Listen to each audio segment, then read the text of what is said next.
Beloved Venerable Geshe Lhakdor, Venerable Dr. Dhamma PhD, and all participants joining us via Zoom, Facebook, and YouTube. I, Nilda Wangmo, on behalf of International Buddhist Confederation, IBC, would like to welcome you all to this Dhamma talk on how to apply the Four Noble Truths in times of COVID-19 pandemic. This is the first Dhamma talk of our fortnightly program, International Dhamma Talk Series, which Venerable Geshe Lhakdor has very kindly consented to teach. I'm sure most of you know Geshe Lhakdor as he's a very renowned Buddhist teacher, yet I'd like to read a brief bio of Geshe. Venerable Geshe Lhakdor is the Director of the Library of Tibetan Work and Archives in Dharamshala, India, and head of the Science Education Project. He has served His Holiness the Dalai Lama as his translator and religious assistant since 1989. Geshe Lhakdor has also co-translated and co-produced several books by His Holiness, including The Way to Freedom, The Joy of Living and Dying in Peace, Awakening the Mind and Lightening the Heart, and Stages of Meditation. He is a trustee of the Foundation for Universal Responsibility of His Holiness the Dalai Lama. Since 2002, Geshe Lhakdor has been an honorary professor at the University of British Columbia, Vancouver, Canada. In 2008, he was also conferred an honorary professorship by the University of Delhi Department of Psychology. We welcome you, Geshe. So before we proceed further, I have a couple of announcements to make. After Geshe-la's teaching, we will have 20 minutes of Q&A. I request the participants to kindly put your questions in the chat section with your names. And I also request all the participants to keep your mics on mute to avoid disturbance during the teaching. So now may I request Venerable Dr. Dhamma PhD, Secretary General IBC, to kindly give the opening remarks and welcome our very dear teacher, Venerable Geshe Lhakdor. Venerable Dhamma PhD.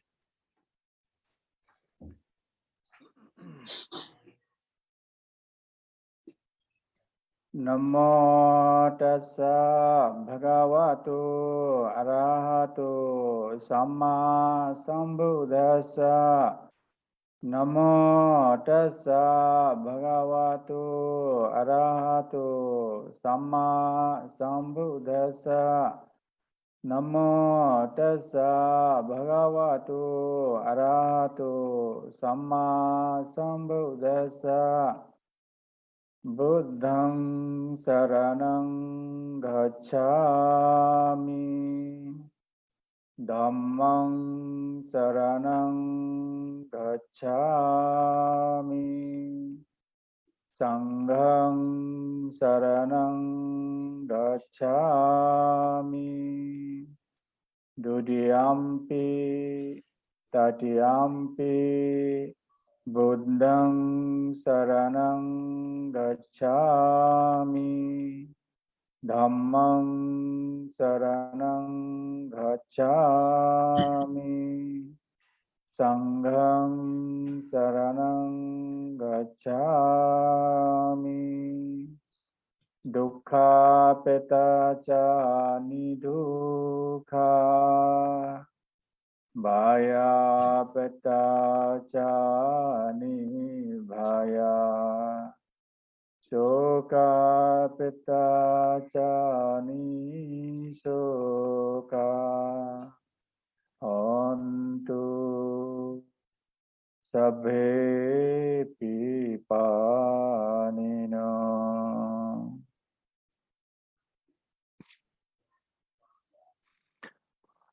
Namo Buddhaya, Namo Dhammaya, Namo Sanghaya. Greetings from IBC to all the Venerable Masters, members of Mahasangha. I take this opportunity and the honor to welcome Most Venerable Geshe Lhakdor and also all the participants brothers, sisters, and friends in Dhamma who have joined online through Zoom, FB, or other social media online platforms on today's this special occasion. Today is the full moon day of the month of Kartik. After Pravarana Poornima, today is the Kartiki Poornima in the lunar calendar. It's a very auspicious Poornima. So we decided to launch International Dhamma Talk Series, the IBC, International Dhamma Talk Series, today on the auspicious full moon day of Kartik. We are honored to have very prominent and eminent speaker, Most Venerable Geshe Lhakdor, as our MC has already introduced. The question here is, why this Dhamma Talk series? The Buddha has said, Sabbadhanam Dhammadhanam Janati, Sabbarasam Dhammarasam Janati, Tanakhayu Sabbadukho Janati. Among all gifts and donations and charity, the gift of the Dhamma is the highest. The gift of Dhamma is the highest. So when we teach, even if we can motivate one person through our teaching, and that person follows the Dhamma and brings changes in one's own life for good, for himself and for the society, for the world, and the person achieves enlightenment, Sokat Sotapati, Sakadaghami, Onaghami, and Arahant, and says that gift of Dhamma is the highest gift. So Venerable Geshe Lhakdor today will be starting as the first speaker. We want to present the Dhamma gift to the world, and we hope with this Dhamma gift, many people will get motivated to follow the life of Dhamma. When I say the life of Dhamma, I do not mean something called the religious life with so much rites and rituals, where in the name of Dharma, we do many adharma things. In the name of religion, we do many irreligious things. So I do not mean that. But following a life where one can alleviate oneself and help society to live a better and peaceful world. This is the main purpose of this Dhamma Talk series. We'll be having every fortnightly on Dhamma Talk. I hope all Buddhist brothers, sisters, and friends across the world, and all the people, whether you subscribe to any faith or no faith, but we all want peace, harmony, happiness, and security in our life. So when someone lives a Dhamma life, a life of Dhamma, definitely it results in inner peace for oneself and also create harmonious coexistence for the living beings together.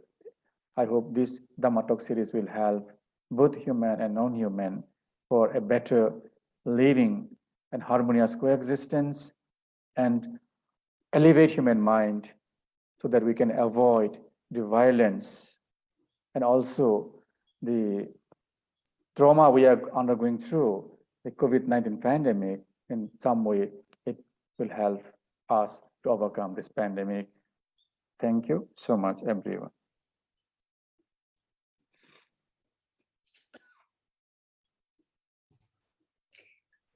Thank you, Venerable Dr. Dhamma Piyaji. Now may I request our venerated teacher, Venerable Geshe Lhakdor to kindly proceed with the teachings. Yes, my new name. Sorry. No, it's okay. So thank you, Venerable Dr. Dhammapiya, Secretary General IBC, for this brief and sweet introduction, and Nilsa Wangmula for doing the MC. As has already been introduced, the word Dharma that we use here doesn't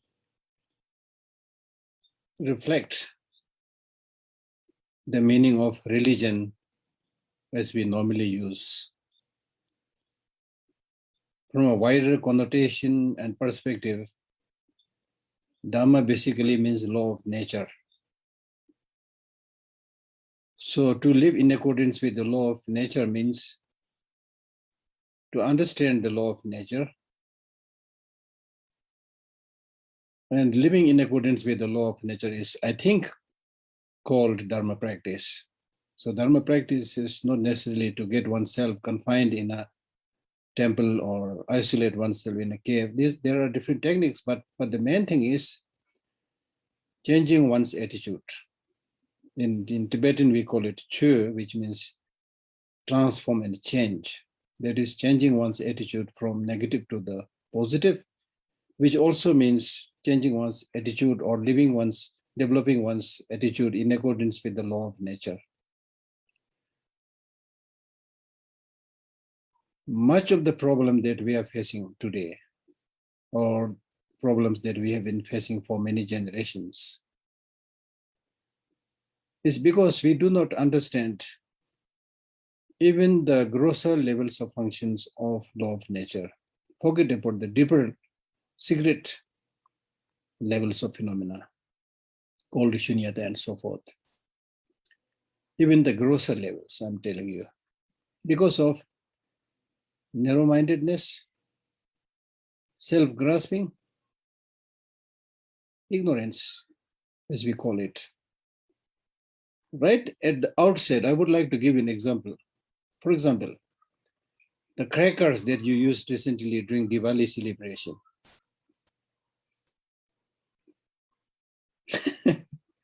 we should really by now know how much pollution is created, how much pollution is already there, and how much additional pollution is going to be created by using all these crackers.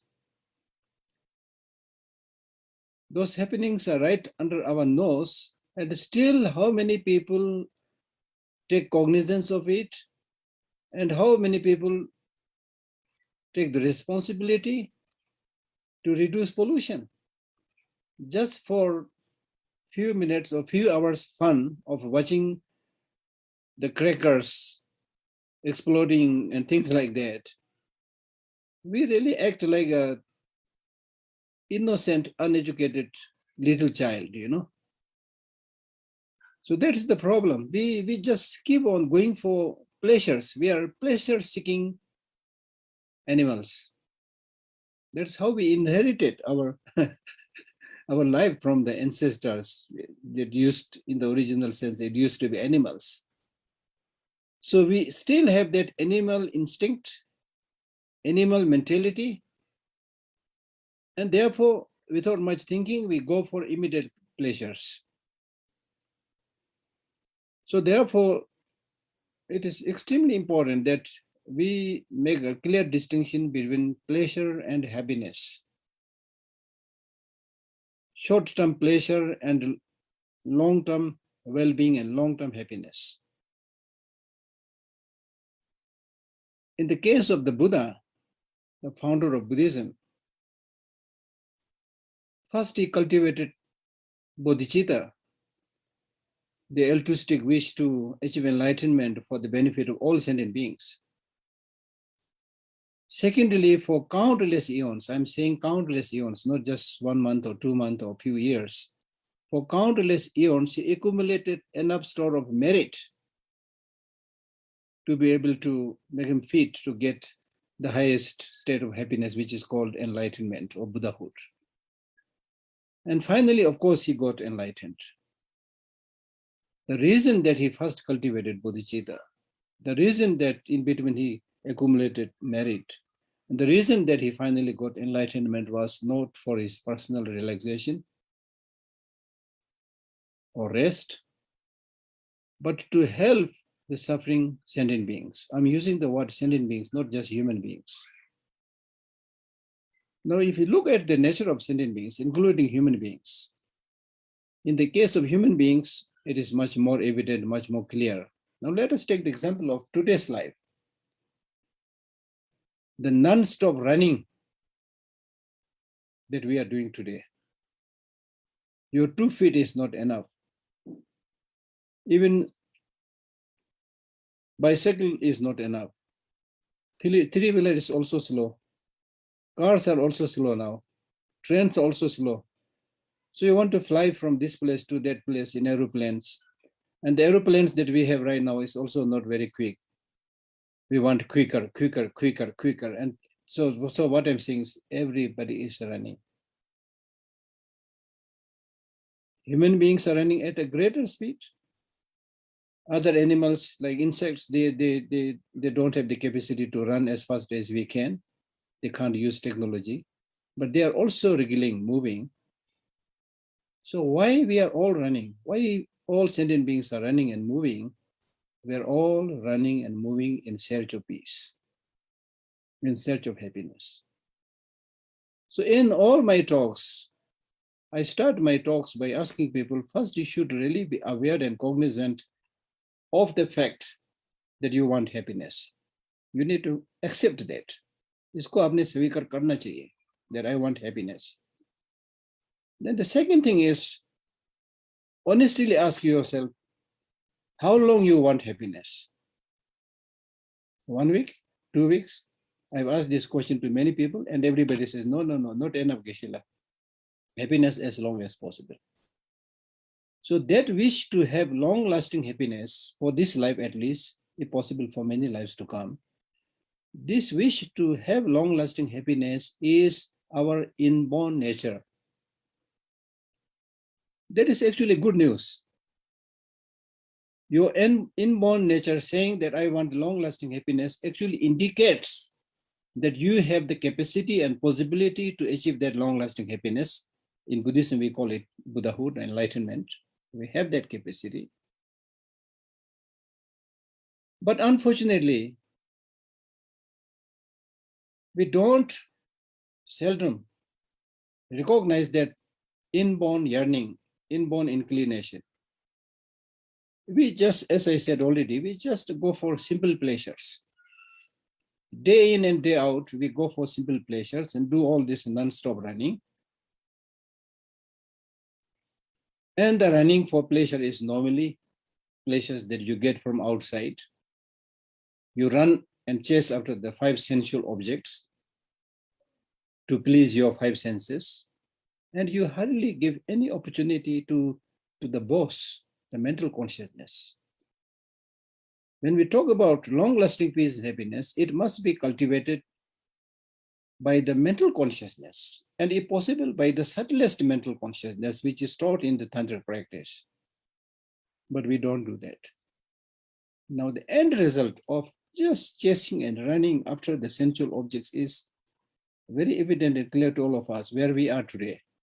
How many people are suffering from depression, loneliness, low self-esteem, countless problems we are suffering. Then additionally, you get all types of sicknesses, including the Covid-19 and so forth, and different pandemics or endemics or epidemics, and countless problems are there. When Buddha, after getting enlightened, he did not teach for 7 weeks. He was repeatedly requested by human beings and gods or celestial beings, saying that you found this enlightenment, so please share us your nectar, your wisdom. The Buddha said, I found something which is profound, peaceful, free from fabrication, clear light, unconditioned, to whomever I teach it, nobody will understand it. So don't disturb me. Let me continue my meditation. He said something like this. He said this because ordinarily human beings are not very serious in terms of understanding the deeper secrets of reality or deeper secrets of nature. So Buddha was actually saying that if you really want to know what I found, you must be serious. That's why he talked about concentration and all these things. You must be serious. Then after repeated request, but particularly during the last, some of the last requests, they said that, yes, you're right. Not many people will understand it, but among human beings, there are some who are a little bit intelligent, so they may understand a little bit, so please teach. So then the first teaching that he gave us, this famous teaching on the Four Noble Truths. Now look at this teaching, why he taught this. Because he was observing the lives of human beings, the lives of sentient beings. And he found that everybody is, as I said, moving and running and things like that, in search of peace and happiness. But they are not finding it. None of these sentient beings want suffering, but they are, in terms of suffering, they have ample suffering and problems. So Buddha had a very questioning mind. He said, okay, if these people want happiness, is there a cause for happiness? If there is a cause for happiness, why don't they cultivate? Why don't they first of all find the causes and then cultivate the causes of happiness? Naturally, they will have happiness. If suffering is something that they don't want, again, they need to ask the question whether sufferings have causes or not. If there is a cause, if there are causes of suffering, then they should recognize that and remove the causes of suffering, and that will lead to the end of suffering. As simple as that. That is Four Noble Truth. People want happiness, happiness is a cause. People don't want suffering, suffering has a cause. So those causes or happiness that you want must be recognized and must be cultivated. Those causes of suffering must be eliminated, right? So therefore, when he first gave the Four Noble teaching on the Four Noble Truth, he taught this Four Noble Truth teaching in what we call as the 12 cycles. So first he said, this is true suffering. This is true origin of suffering. This is true cessation. This is true path. Now look at this. He used the word this. When he said this, he's really primarily pointing to our own psychophysical aggregate. It is this psychophysical aggregate which is suffering. The body, the feelings of the body, the feelings of the mind, which experiences that suffering. That's very important for us to understand. This psychophysical aggregate.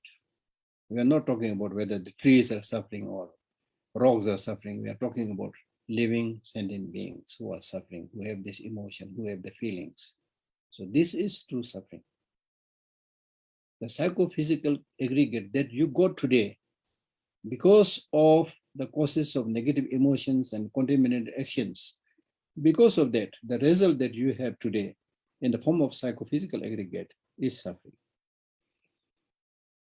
Then during the second round of the teaching, he said, suffering must be known. The cause or the origin of suffering must be eliminated. True cessation must be actualized. True path must be meditated. So in this cycle, he said, suffering must be known. That's why out of the Four Noble Truth, the first teaching was the truth of suffering. He did not start from teaching the cause of suffering, but he said, first you understand the nature of suffering. Now, when we talk about suffering, there are so many different types of sufferings, countless sufferings. You can write down a long list. But he summarized it primarily into three types of suffering. Suffering of suffering, which refers to primarily to the obvious sufferings which even animals understand, like headache or stomach ache or diarrhea and things like that, which is evident, suffering of suffering, like having acute pain on your kidney and things like that. That is suffering of suffering.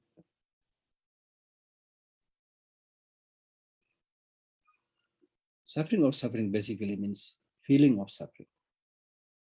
Second, now all of us have some understanding about this first level of suffering. But I'm not saying we are good here. Like, for example, take the example of somebody who is addicted to eating chocolate. Okay? Then by consuming too much chocolate, if that person becomes sick, not well, still he wanted to please his tongue, and again he will use chocolate again and again, just like the Diwali cracker, as I mentioned already. So it's like knowingly taking poison. We are as stupid as that. So unless we train our mind properly, unless we meditate and get habituated with the positive ways of thinking for a long time, it will be not easy for us to change, to bring about this transformation. So before we talk about the subtler levels of suffering, first we must understand suffering. Stop suffering of suffering, at least. Right? Most of the time we get sick, we get hospitalized and things like that, because we don't know how to take care of oneself. We don't know what kind of food is good for you, not good for you, right? What kind of exercise you should be doing, how much time you should be sleeping. We are careless about all these things. And that is why we get sick. So this is really like unnecessarily getting sick. Unnecessary, because it is something that you can avoid if you lead a proper way of life, proper conduct. So we should really focus as a preliminary practitioner, we should really focus on that.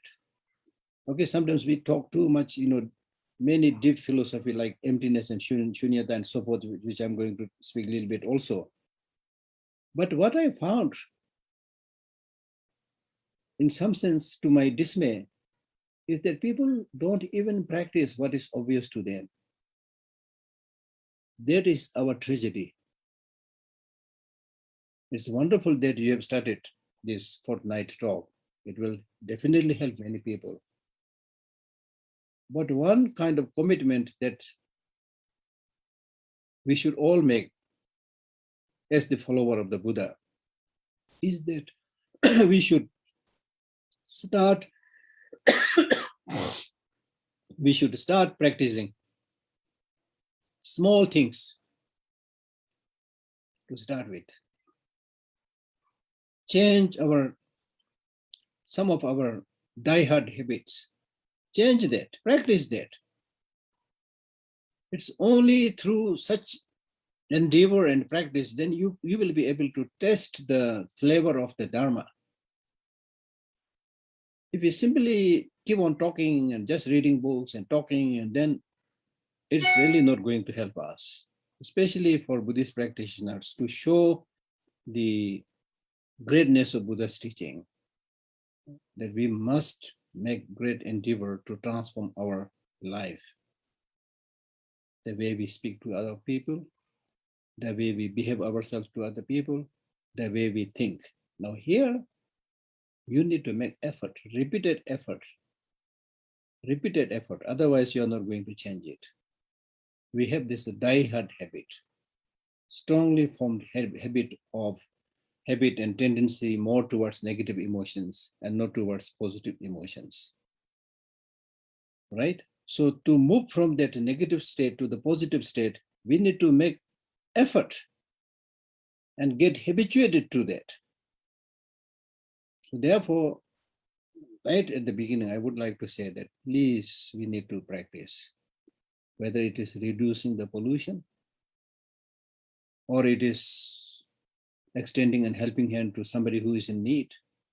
It is not just giving material gifts, but there are 100,000 ways of helping people, helping other sentient beings, bringing harmony, bringing peace, sharing compassion and love, sharing even a nice smile. All this will affect other people's life and will be able to contribute towards a positive change. That's really important. So we should understand suffering and avoid that. Now, after that, of course, that is not the goal, the main goal of Buddha's teaching. The main goal of Buddha's teaching is to get liberated, to actualize nirvana. So nirvana means a state where you have eliminated all the negative emotions and the seeds of these negative emotions. So to do that, it is not enough to understand suffering, but we should also understand suffering of change and conditioned suffering. Suffering of change is much more difficult to understand. Suffering of change means the feelings of happiness that you have in the cyclic existence. Feeling of happiness that you get when you meet with your relatives and parents. Feeling of happiness that you get when you move into a new house or buy a new car, things like that. So the so-called, this is important because many people might think if we are able to remove suffering, then it's enough. Okay, that's what we think. Okay, therefore, it's important to understand that even if you are able to reduce or even remove suffering, it is not enough at all. Because suffering of change is there, conditioned suffering is there. Now, with the suffering of change, the risk and danger of suffering of change is because normally ordinary people see suffering of change not as suffering but happiness. Therefore, we go for name, go for fame, go for money, go for relationships, again running after the sensual objects, as I mentioned earlier. Not realizing that everything is in a flux, everything is changing. How are you going to get that long-lasting peace and happiness from unreliable changes? Your relatives are going to die. Your friends are going to die. You yourself is going to die.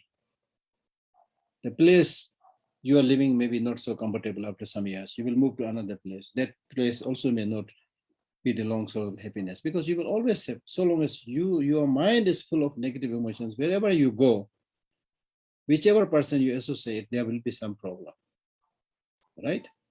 So therefore, the so-called happiness is actually contaminated happiness, meaning that very soon it will show its ugly side and you will suffer. When you have friends, you feel happy, but when they go, you feel sad. When you are hungry, you eat say 5-6 chapatis.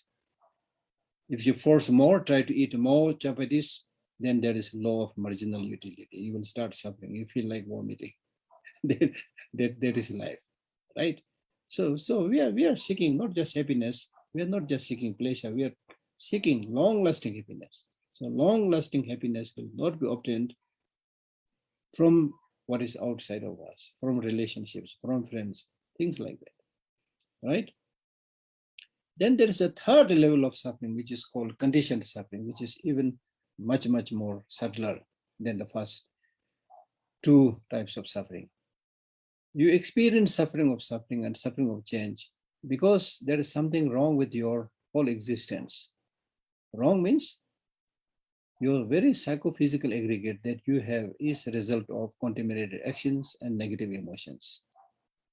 So from an unvirtue cause,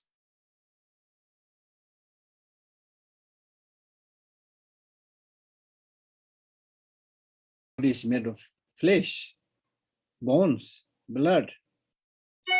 It is not made of diamond even. It is not made of stones even. So it is fragile. It is susceptible. So don't be surprised. Don't be surprised when you get sick. And on top of it is given nature, our mind is also polluted by negative emotions. We don't know how to handle carefully our body, our mind, and we become additionally sick, right? So much of the problem that we see in the world today, primarily, I'm saying primarily, there may be certain conditions, but primarily caused because of negative emotions, including the COVID-19 pandemic.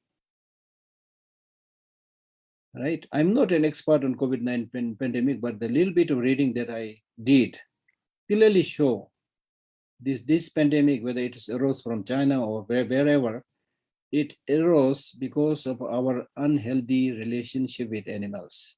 As simple as that.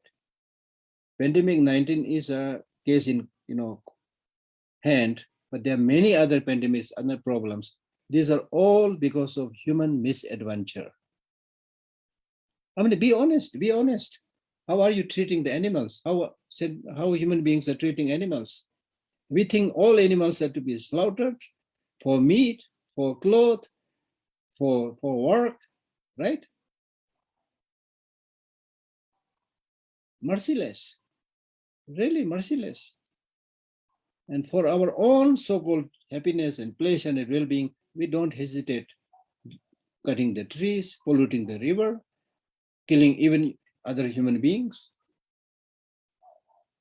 This is really tragic. I mean, look at the world leaders, the so-called world leaders. They're very busy stockpiling arms, weapons. The so-called most powerful country or countries have the greatest stockpiling of arms and ammunitions and weapons. Look at America, look at China. Where are you going to use it? To kill other human beings. Weapon means for killing. So this is the world we are living. This is the world which is led by the so-called leaders. Because of short-sightedness, ignorance, for political mileage, right?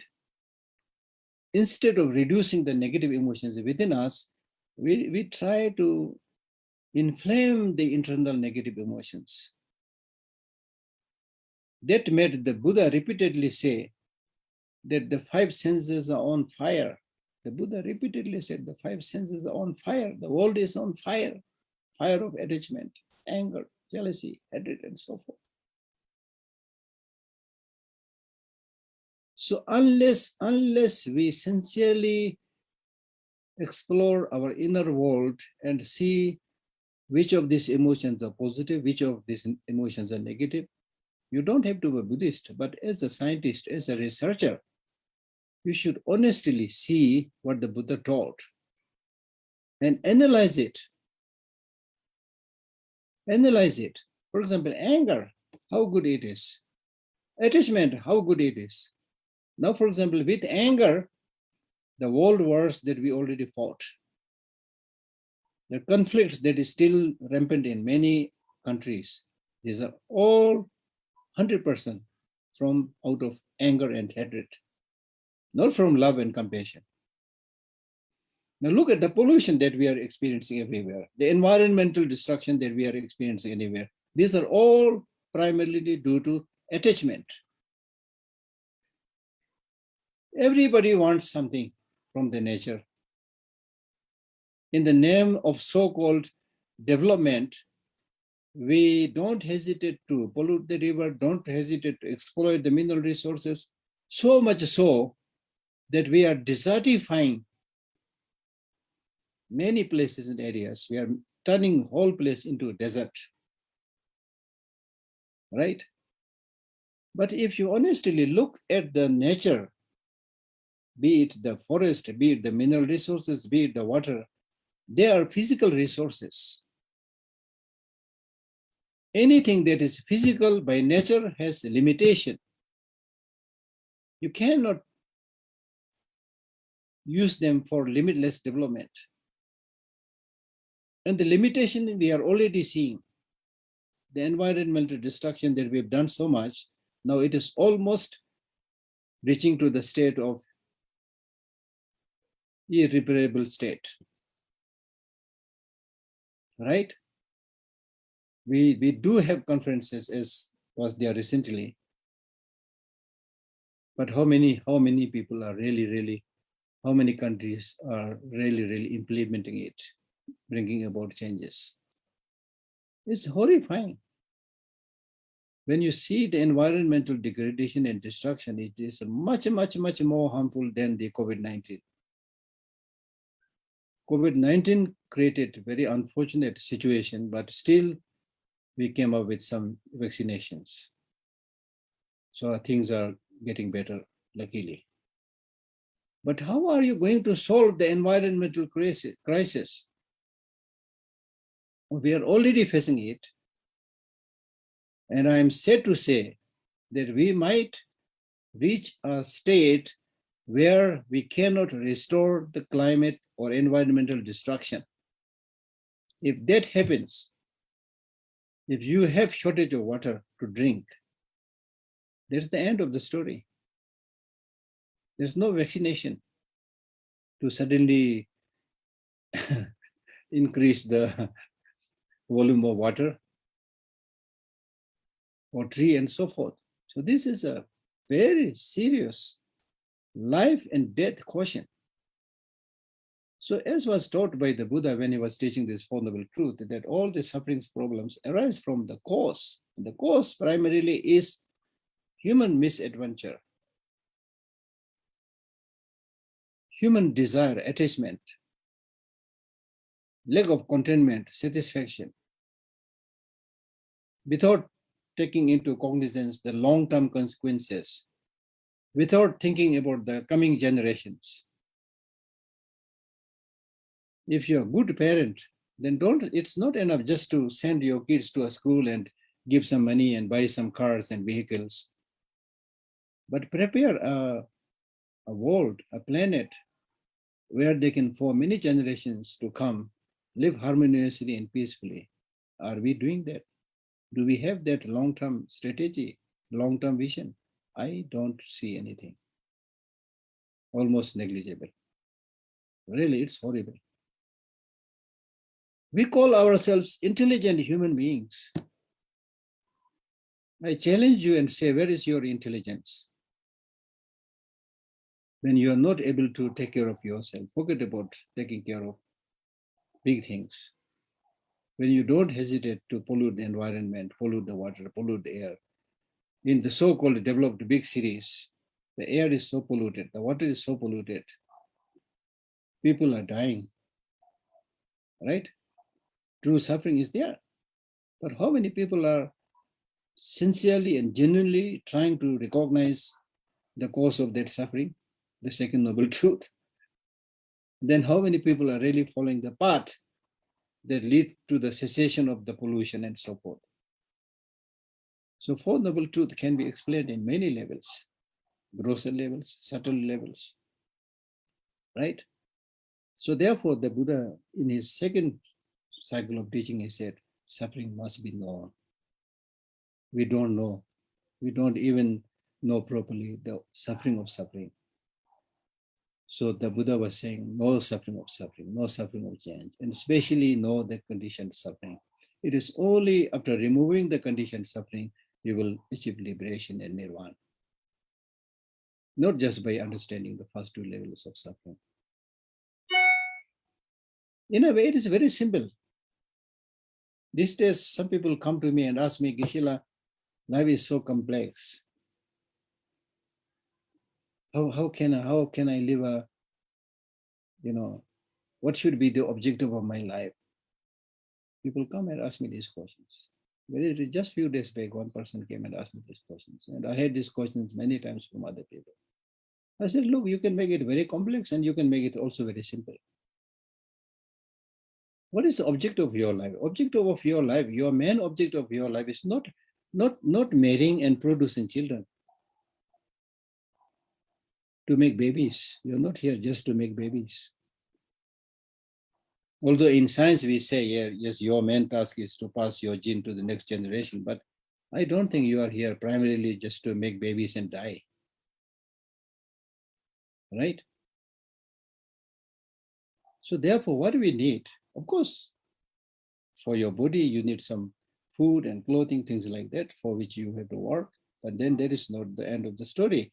There is a bigger part of your life which is called the mental world, the mental consciousness.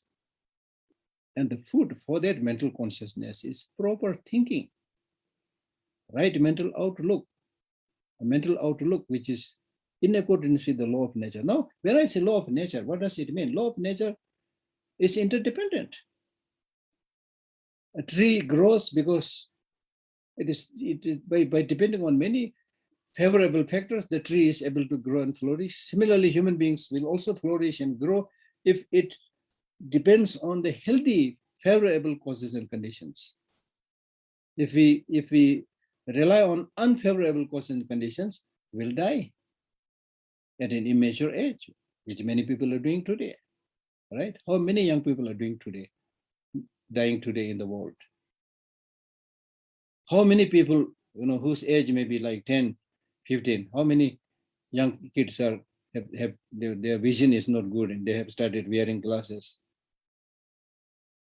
right?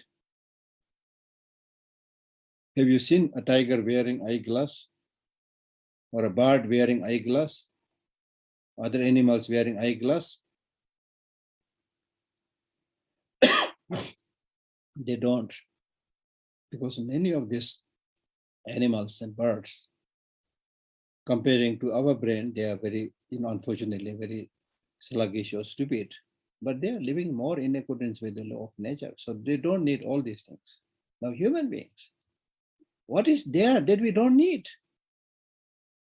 For your eye, you need this. For your ear, you need this. For your tongue, you need this. For your, my goodness, you need everything. There's no satisfaction. So through that way, you live such a, bad way of life that you spoil your vision. Then you think it can be rectified by using glasses. So you resort, you continue to rely heavily on external substances. Change your liver, change your kidney, change your teeth and put a wig, you will become younger and things like that. So we are pretending, and pretension will not work. As I said already, the good thing that I've really learned by contemplation thinking is, in Buddhism we call it law of causality. For easier understanding, these days I'm using the word law of nature. You cannot deceive law of nature. You cannot deceive law of causality. The deceiving law of nature basically means the law of nature says that everything is interdependent. And we think that I'm independent, I don't have to depend on anybody, right? Law of nature says we are transient, we are impermanent, but we think contrarily, to live forever, to have a permanent life, right? So therefore, the Buddha's teaching says, understand impermanence, understand suffering, understand dependent origination, understand shunyata. These are not something that the Buddha fabricated. It is there already in the law of nature. It is there in the rocks. It is there in the trees. They're already there. So only an enlightened being like Buddha have that capacity to see that deeper reality. And once he saw this deeper reality, he was basically teaching human beings that, look, if you change your attitude a little bit and go in accordance with the law of nature, then you can stop many of these problem sufferings which you are today experiencing unnecessarily. But His Holiness, the Dalai Lama, also uses the same word, There are two, His Holiness used to say, there are two sufferings. Natural disaster, suffering that comes from natural disaster, and man-made disaster, man-made suffering. Man-made sufferings are essentially unnecessary suffering. So now you can see, we are unnecessarily creating suffering upon yourself, upon other people, upon other animals, because of your ignorance, because of your arrogance, because of your short-sightedness. So we can change that destructive negative attitude through following the Buddha's teaching and by relating it to your own personal experience. So therefore, the Buddha was repeatedly saying, no true suffering, know the origin of suffering. Now, all these diverse types of suffering, their origin, their cause is negative emotion and contaminated actions. The wrong actions that we take, like killing, sexual misconduct, exploitation, telling lie, these are wrong actions. These wrong actions come because of negative emotions. Negative emotions also come because of ignorance. Now, ignorance here is not just lack of knowledge, but misconception of reality. Misconception of reality means reality is that something may be impermanent, but you tend to see it as permanent. Reality is that something may be having no independent existence, but you tend to see it having independent existence. So because of this, you go in the wrong direction. That is why we use the word Buddha or fully enlightened as an epithet to call the Buddha, the fully enlightened one, which also means that we are not enlightened. So all these unenlightened activities that we do leads to many of these unnecessary sufferings. So therefore, when we talk about the teaching of the Buddha or Buddha Dharma, it's not simply talking about achieving liberation, enlightenment, which is not so easy. Because of that, people might think, okay, it's just talking, who is there who has achieved liberation, who is there who has achieved enlightenment, things like that. Like people are fond of asking simple questions, right?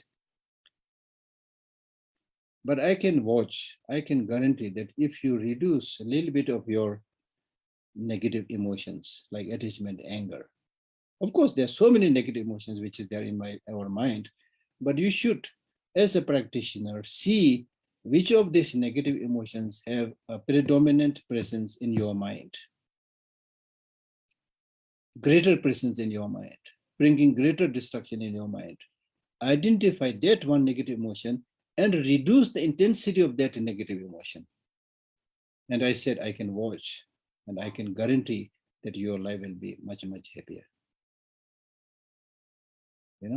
There's so many people who are like really misplaced.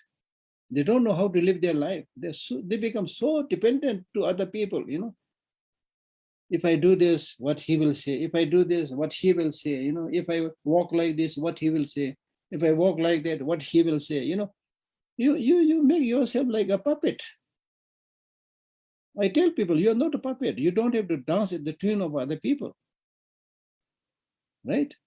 You are a living, thinking human being. In Buddhism, we say all, not just human beings, all sentient beings have Buddha nature. The capacity to become Buddha, we all have. So don't belittle yourself. And sometimes I also use this phrase saying that you are the only, each of you are the only original copy in this world. Which means not only that you are unique, which means with that uniqueness, with that originality, you have that special capacity, special talent, be it cooking, be it singing, be it dancing, be it meditation, whatever. We all have different talents. So you don't have to become exactly what others are becoming. Recognize your own potential and use it to the best of your capacity, and you will flourish. And flourishing is what we need today in order to get happiness. Flourishing, proper development, happiness, peace, whatever you do. If there's no peace, no happiness, even if your house is full of money, paper money, it doesn't make any sense. And when should you get happiness? The genuine happiness, the most long-lasting happiness you will get only when you become Buddha. But even before that, you can be happy today. If you change your attitude a little bit,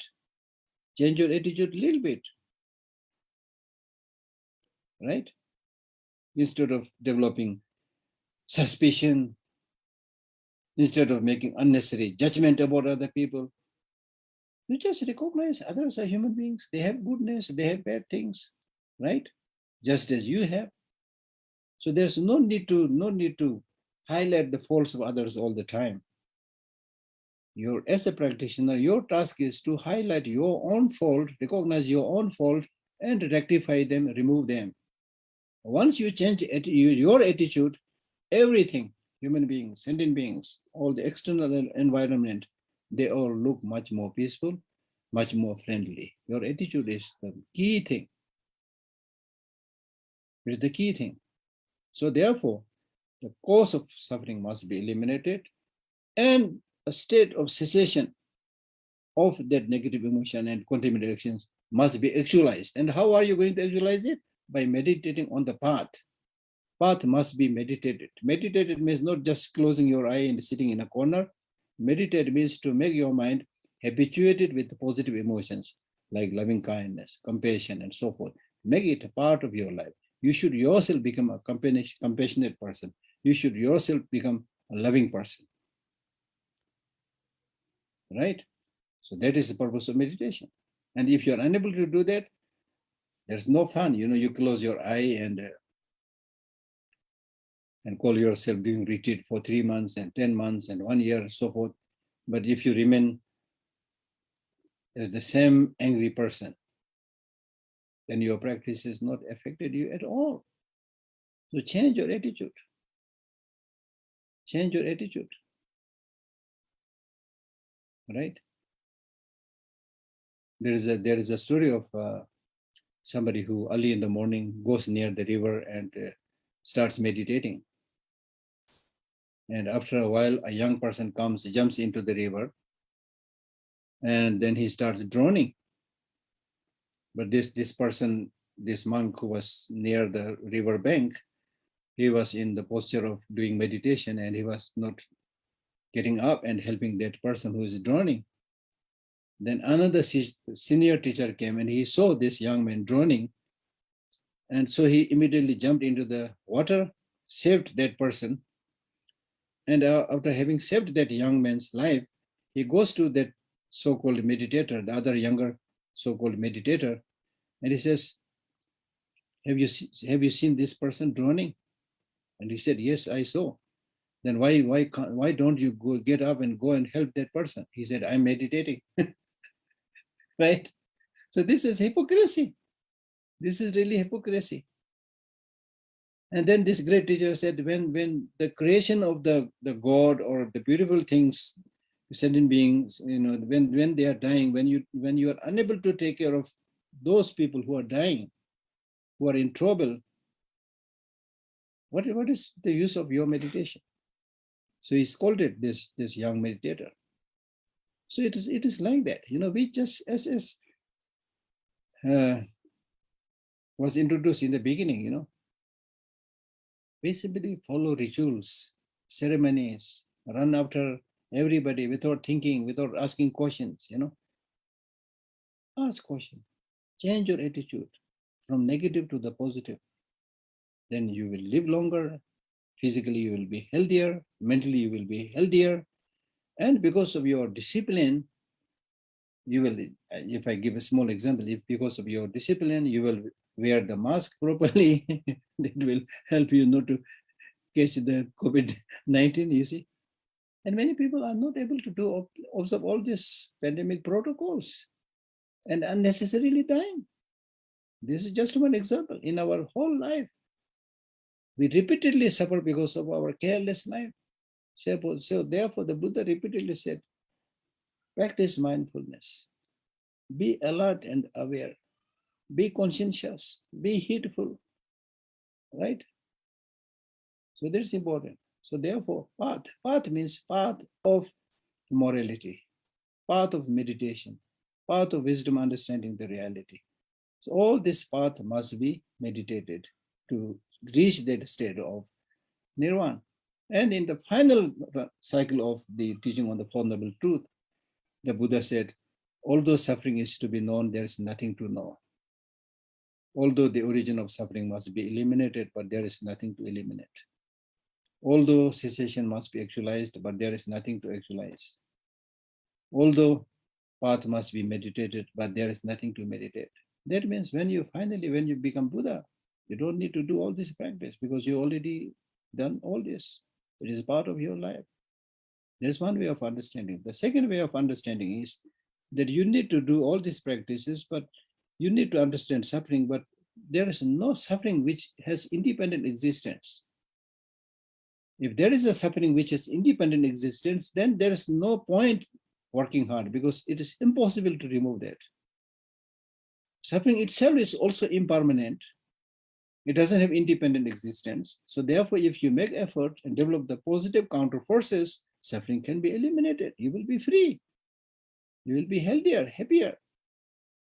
Similarly, the origin of suffering also doesn't have independent existence. It depends on the causes and conditions.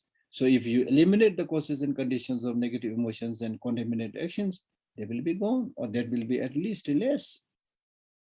And similarly, cessation. Cessation itself is not conditioned phenomena, but cessation is actualized through cultivating the path. So therefore, it is also dependent on causes and conditions.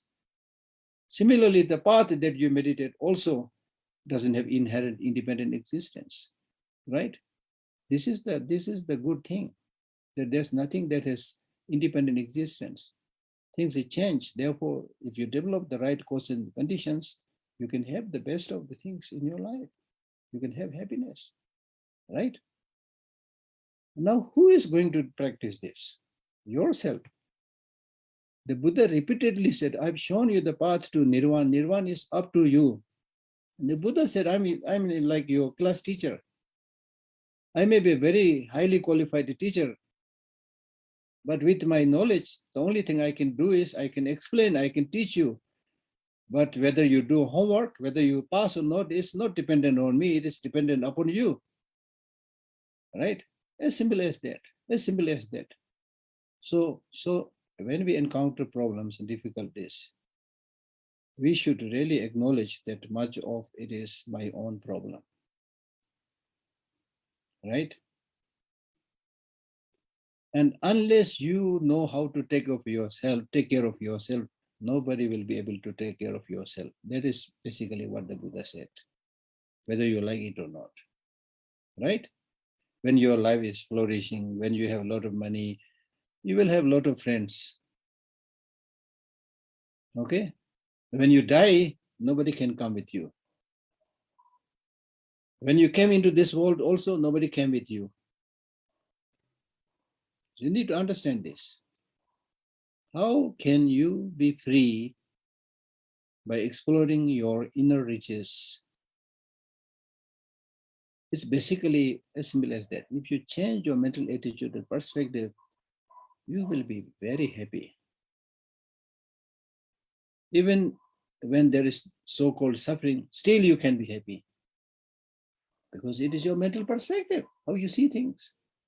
Some of the great Tibetan teachers, they used to, when they hear the word suffering, they used to laugh at this word suffering. They say, what do you mean by suffering?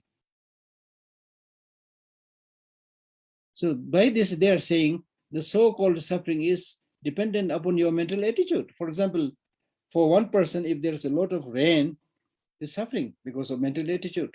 For other person, it's good. It's good. My field needs rain. Or for drinking, I need rain. So with that attitude, that person will sing and enjoy. Rainy season has started. They will be very happy. This is your attitude, you see.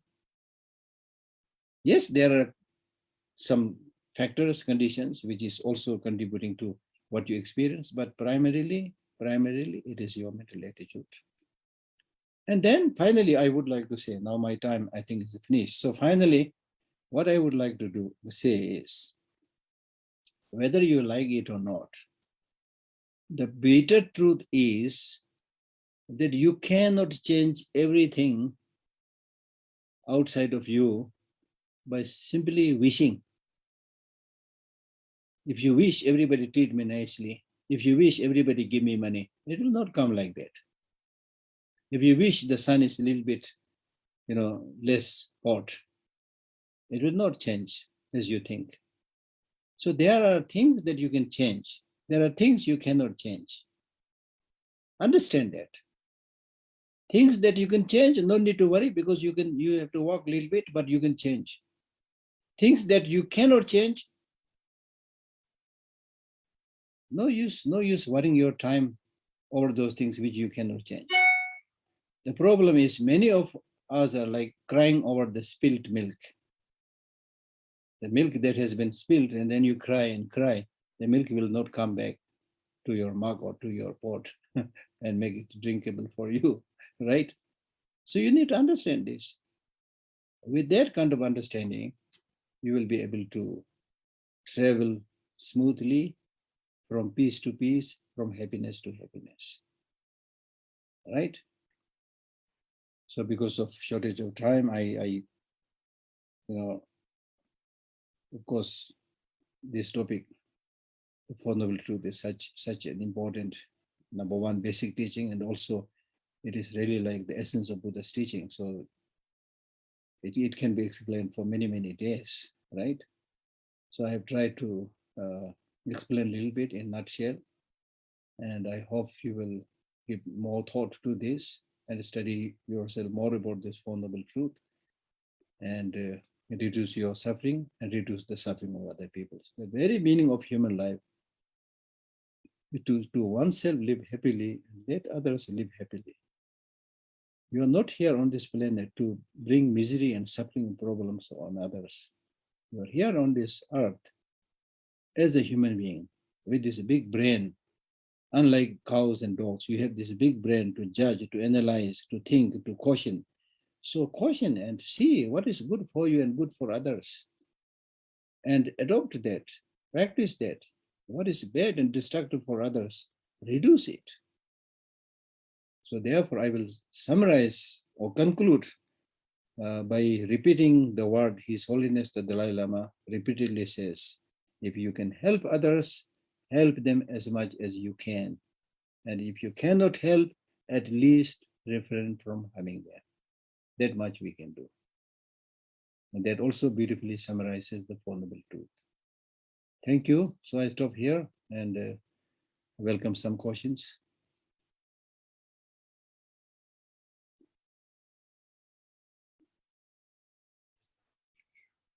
Thank you, Venerable Geshe Lhakdor. Thank you so much for your precious teaching.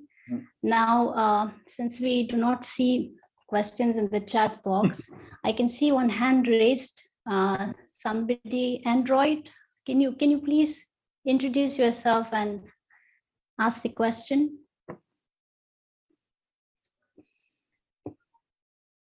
I'm sorry, since the name is not there, somebody by the name Android,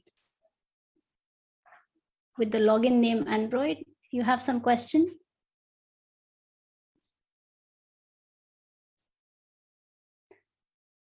Okay, in the meantime, is there anybody else who would like to ask Venerable Geshe Lhakdor any questions?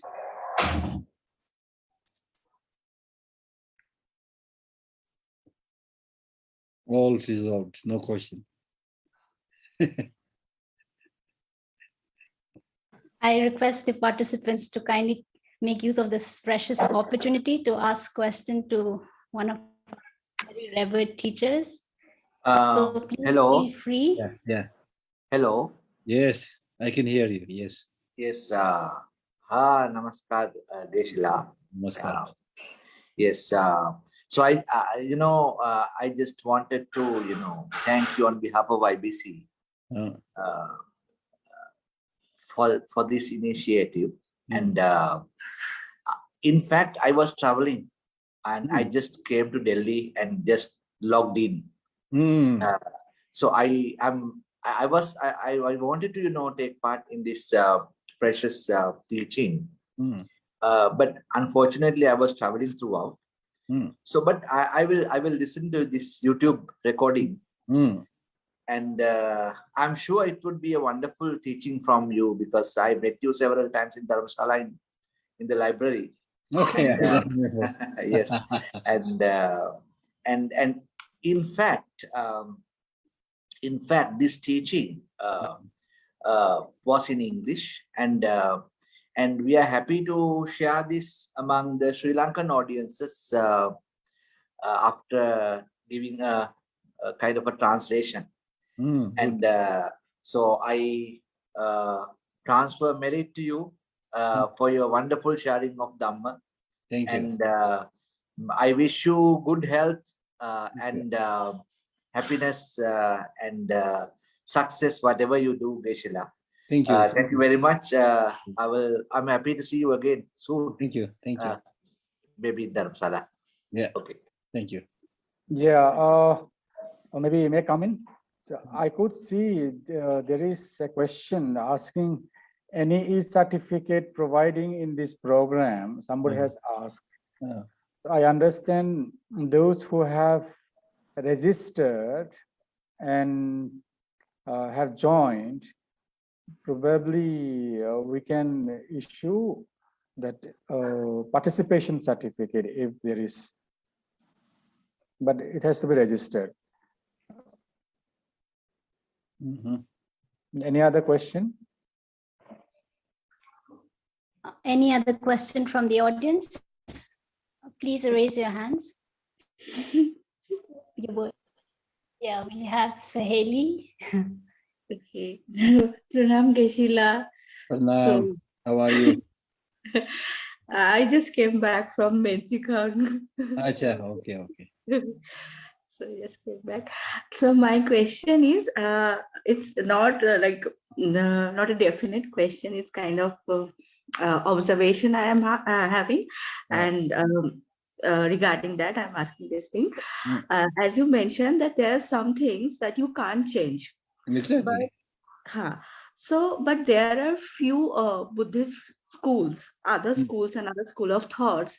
They are kind of, I have attended few of their sessions just to see what their philosophies are all about. And in that case, they are claiming that it's not true. Buddha himself told that you can change everything by chanting or by doing the prayer. But as per my understanding, since I am attending these classes here in Mahayana practices since last few years, I haven't go through such kind of sutras or teachings so far. But they are claiming, on the other hand, other school of thoughts, they are claiming no, Buddha had done. As per my limited knowledge, so how, as a layman, how one can understand the differentiation between the two, whether you can cause according whatever right now, whatever the knowledge or whatever the information I got, that according to the law of nature, you can't change everything, and some, in other hand, they are claiming that you can change. So how a layman can differentiate between the two and can go for the right path? Yeah, this can be related to long-term change and short-term change. Okay.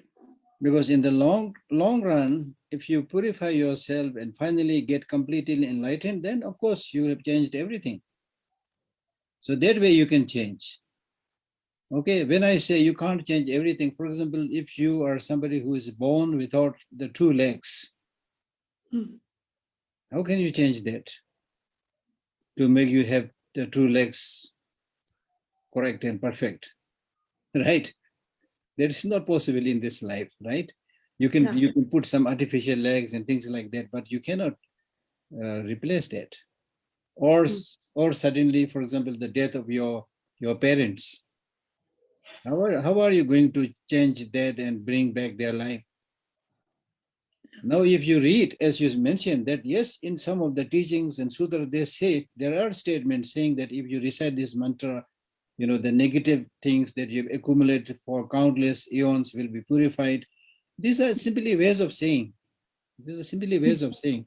This is the interpretative level, not the ultimate teaching.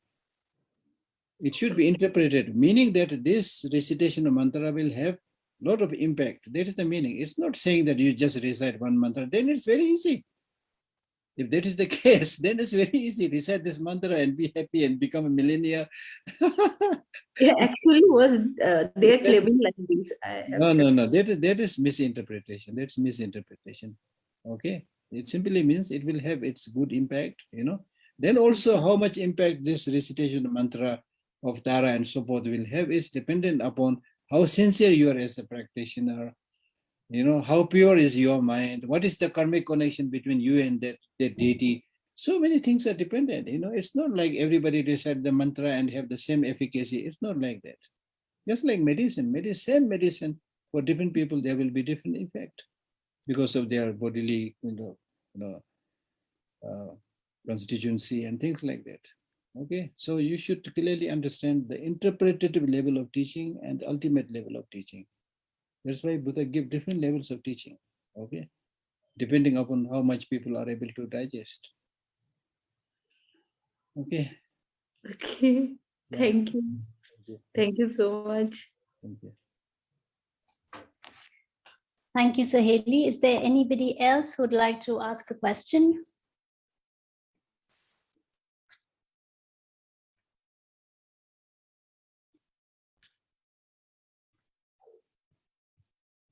Any other question from the audience?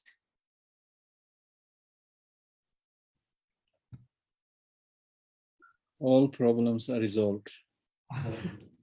No question. Okay, in that case, Geshe, I'll ask a question. Okay. Okay. So Geshe, my question is on the Bodhisattva practice. Yes. Could you please say something about how to develop courage in the practice of Bodhisattva practice? Because when you look around, there's so many challenges that walk you down, and this, like, you lose courage. So how do you constantly remind yourself? So I always tell people that in your practice in general, and especially in the Mahayana practice, there must be combination of head and heart. Heart means loving kindness, compassion, bodhicitta. And the practice of that heart aspect, loving kindness, compassion, and so forth, must be based on wisdom, head, knowledge. Now, knowledge means knowledge of the way things are, knowledge of the reality, how much you can do, how much you cannot do. Your motivation may be good. Your motivation is to help all sentient beings become Buddha. Their motivation, as far as motivation is concerned. But in real, practice, do you have that capacity to make them get enlightened soon? No, forget about making everybody get enlightened. It is difficult for you to help even 10 people. Sometimes the person who you sincerely help, instead of repaying the kindness, they will do all the bad things against you. So you might easily lose, get discouraged, right? So therefore, you need to be realistic with the understanding that if there's one who is the greatest bodhicitta, that is, of course, Buddha. Buddha came into this world, but still there's so many people suffering. So those things which Buddha also could not eliminate, how can we solve those problems? Right? So therefore we say the Buddha's power and the power of karma of sentient beings are equally powerful. Right?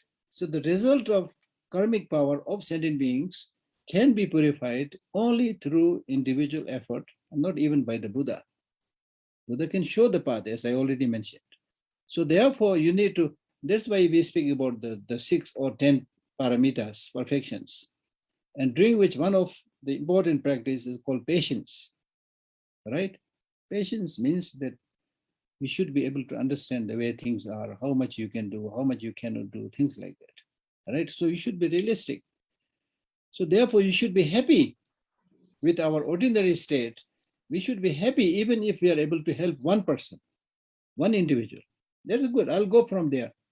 If you read the story of Avalokiteshvara, a bodhisattva who made a vow that I will deliver all sentient beings from suffering, he goes and then saves lives of many people. Next day he goes to the same place, he finds, if not more, similar amount of people suffering. He helps them. Next day he goes, again similar amount of suffering. And he said, I give up. It is impossible for me to deliver all sentient beings from suffering. So that way he broke his promise, and because of breaking that great promise, it is said that his head split into 11 parts. Right? Then Buddha Amitabha, he came and he said, my spiritual son, don't get discouraged. Continue to cultivate bodhicitta and practice, continue to help sentient beings, and I will be there all the time to support you. Right? So that's why you have today this 11-headed Avalokiteshvara, and on top of which you can see Buddha Amitabha. So that is the story. Right? So it is not easy. Right? Now, not easy does not mean you can't do anything. So many things I already mentioned, the way you speak to other people, the way you extend your helping hand.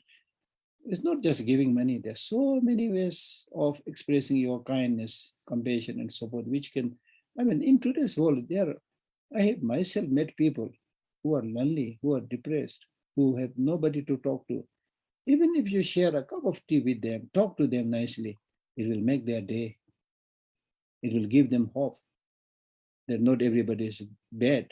There are people who are kind.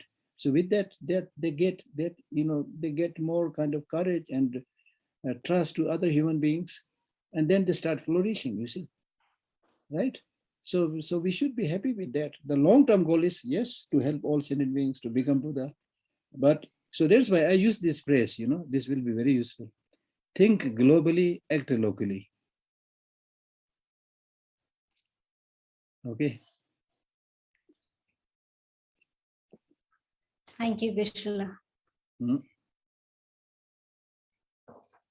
Okay, is there anyone else who would like to ask a question?